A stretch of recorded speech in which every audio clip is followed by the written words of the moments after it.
Terima kasih atas kesempatannya. Nama saya Fiona Ingrid, NIM 1704030096. Saya akan mempresentasikan tentang modal kerja atau biasa yang disebut working capital. Literatur yang saya ambil itu berasal dari 3 buku, yaitu Kashmir yang berjudul Analisis Laporan Keuangan, terus buku dari karangan Lorenzo yang berjudul Working Capital Management, dan buku karangan Munawir dengan judul Analisa Laporan Keuangan. Pertama-tama, apa itu definisi dari modal kerja? Definisi dari modal kerja menurut Lorenzo yaitu menunjukkan berapa banyak uang tunai atau aset liquid yang tersedia untuk memenuhi kebutuhan kas jangka pendek, dikenakan oleh kewajiban lancar. Berdasarkan asumsi ini, aset lancar dan kewajiban lancar biasanya dianggap sebagai konsep jangka pendek. Jadi, modal kerja juga bisa dianggap sebagai konsep jangka pendek. Tujuan dari manajemen modal kerja menurut Kashmir, yaitu manajemen modal kerja bertujuan untuk memenuhi profitabilitas bagi perusahaan, mencari ketersediaan modal kerja agar perusahaan mampu membayar kewajiban sesuai dengan waktu yang telah disepakati, kemudian mengoptimalkan aktiva lancar dengan meningkatkan penjualan dan profit, lalu yang terakhir yaitu sebagai protektor bila krisis modal kerja melanda dikarenakan nilai aktiva lancar yang fluktuatif.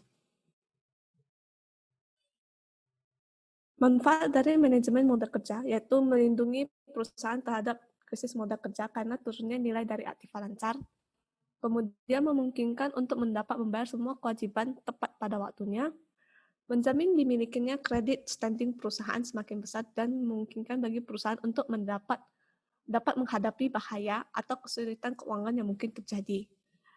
Kemudian yang keempat, memungkinkan untuk memiliki persediaan dalam jumlah yang cukup untuk melayani para konsumennya. Dan yang terakhir, memungkinkan bagi perusahaan untuk memberikan syarat kredit yang lebih menguntungkan kepada para pelangganannya.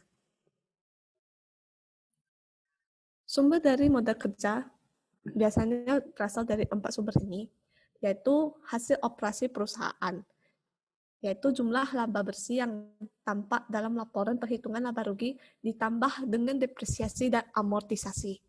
Kemudian penjualan dari aktiva tidak lancar, aktiva tetap, dan investasi jangka panjang yang tidak diperlukan oleh perusahaan, yang dapat menambah modal kerja. Kemudian keuntungan dari penjualan surat-surat berharga seperti investasi jangka pendek. Surat berharga adalah salah satu elemen aktiva lancar yang dapat segera dijual dan akan menimbulkan keuntungan bagi perusahaan. Kemudian yang terakhir yaitu penjualan saham atau obligasi, yaitu dengan mengadakan emisi saham baru atau meminta pemilik perusahaan untuk menambahkan modal. Selain itu, perusahaan dapat mengeluarkan obligasi juga. Jenis-jenis dari modal kerja digolongkan menjadi 2, yaitu modal kerja permanen atau permanent working capital dan modal kerja variabel atau variable working capital.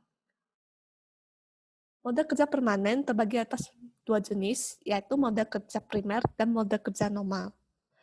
Modal kerja primer adalah modal kerja minimum yang harus ada pada perusahaan untuk menjamin kontinuitas usahanya.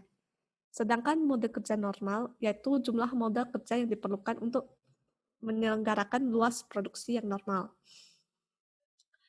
Modal kerja variabel atau variable working capital terbagi menjadi 3 jenis, yaitu modal kerja musiman, modal kerja siklis, modal kerja darurat.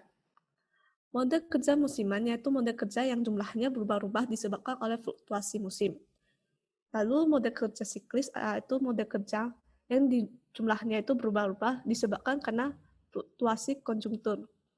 Dan yang terakhir yaitu modal kerja darurat, yaitu modal kerja yang besarnya berubah-ubah disebabkan oleh karena adanya keadaan darurat yang tidak diketahui sebelumnya. Faktor yang dapat mempengaruhi modal kerja, yaitu sifat atau tipe dari perusahaan. Modal kerja dari suatu perusahaan jasa relatif lebih kecil dibandingkan dengan modal kerja perusahaan industri, karena perusahaan jasa tidak memerlukan investasi yang besar dalam kas, piutang, maupun persediaan. Sedangkan faktor lainnya yaitu waktu. Semakin panjang waktu yang dibutuhkan untuk memproduksi atau memperoleh barang tersebut, maka semakin besar pula modal kerja yang diperlukan. Lalu faktor lainnya yaitu syarat pembelian bahan atau barang dagangan. Jika syarat kredit yang diterima pada waktu pembelian menguntungkan, maka akan sedikit uang kas yang harus diinvestasikan dalam persediaan bahan atau dagangan. Perputaran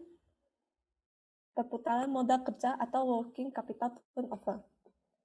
Perputaran modal kerja atau working capital turnover merupakan salah satu rasio yang mengukur atau menilai keefektifan modal kerja perusahaan selama periode tertentu, yang memiliki arti seberapa banyak modal kerja berputar selama satu periode atau dalam suatu periode yang telah ditentukan.